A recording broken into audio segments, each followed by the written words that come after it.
కళ్యాణ్ గారి గురించి మీ అభిప్రాయం ఏంటి? ఆయనే దేవుడేనే. ఎందుకంటే వెళ్ళంగానే పాపం 1000 చేతులు పెట్టారు ఆవిడ. అదిగో తీసుకో మా ఆవిడ లేదండి ఇట్లా అంటే తన మీద ఇచ్చాడు. అవునా? ఉమ్. Okay, okay.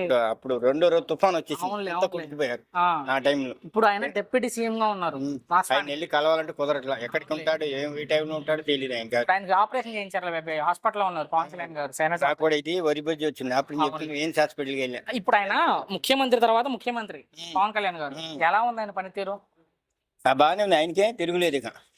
ప్రజలకు మంచి చేస్తున్నారు. బాగానే పొలాలు చూస్తున్నాడు, అన్ని చూస్తున్నాడు, పర్వాలే ఆయనకే. ప్రజల్ని పట్టించుకోకుండా సినిమాలు చేసుకుంటా తిరుగుతున్నారు అంటున్నారు కొంతమంది. లేదండి, ఆయన పని ఏ పని ఇప్పుడు బేరమే ఇదే అంతే.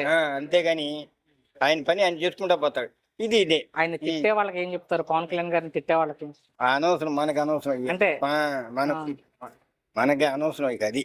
సో మొత్తంగా డిప్యూటీ సీఎం ఆయన పనితీరు పర్వాలే. ఆయన కూడా ఒక ఆదుకున్నాడు నన్ను. ఎందుకంటే వెళ్ళినప్పుడు తక్కువ 200 ఇచ్చారు అయితే. ఇచ్చారండి. తినే అబద్ధం చెప్పాలి పాపం. సో ఒక మాటలో మీ అభిప్రాయం ఏంటంటే పవన్ గారి మీద? నాకు తిరుగులేని మనిషి ఆయన వచ్చింది.